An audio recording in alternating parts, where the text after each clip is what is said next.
dhacdadani waa dhacdo xanuun badan oo ku dhacday walaalaha Soomaaliyeed ee South Africa. dhacdadani waa dhacdo murugo iyo tiiraayo badan ku rabtay bulshada Soomaaliyeed meel walba ay dunida dacladiisa ka joogaan. haddaba dhacdadani markii ay soo gaartay haddaanu nahay waayaha dhalinta Isliiwood ayaa waxaan ku baraarugnay inaan ka sameeyno wax ku taxalluqa ku baraarujinta bulshada Soomaaliyeed si ay u ogaadaan xaaladda Soomaalida South Africa sida ay maanta tahay. waxaa dhacday in gabdhihii Soomaaliyeed ee South Africa joogay la kursanayo waliba dhalintiina lagu jiidayo laamiga laguna diliyo wadooyinka waaweyn ee South Africa iyo waliba dukaamadii halkaa ku yiila ay lahaayeen ganacsatada Soomaaliyeed. tani waa mid tiiraanyo badan leh, tani waa mid aysan hilmaami doonin bulshada Soomaaliyeed, tani waa taariikh lama hilmaamaan ah, tani waa mid dunidoo dhan indhaheeda soo tusi doonto. weliba loo diiday in ay dhaqdhaqaaq ganacsi sameeyaan. bal nala daawada fiidiyowgan yar oo aan ugu magac darnay murugadii South Africa iyo xanuunkii ay ka damqadeen Isliiwood.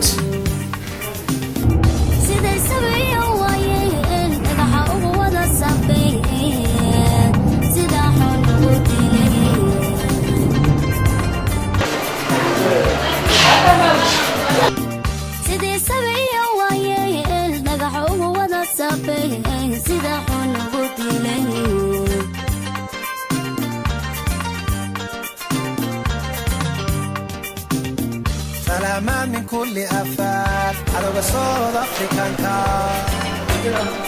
Weh.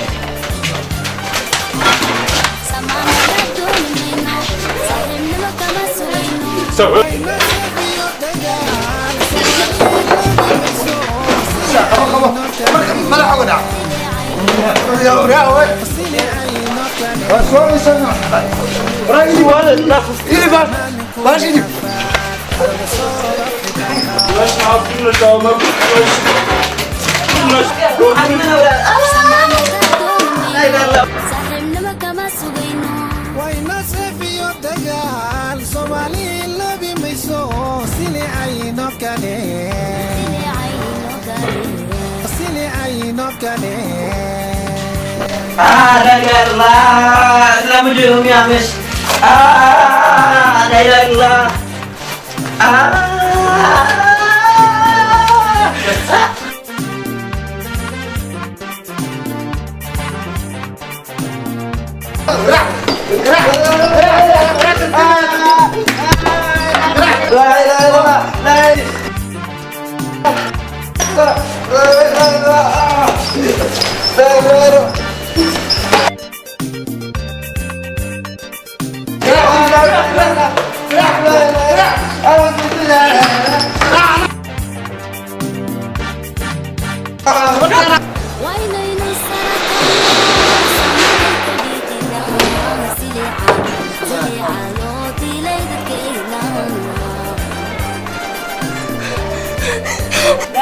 الله بدمجوكم يا أو Soomaali على رفاتك معاوي لا لا لا بدمجوكم يا بدبادية على بدمجوكم يا أو Soomaali على يا مسلمي بدبادية على بدبادية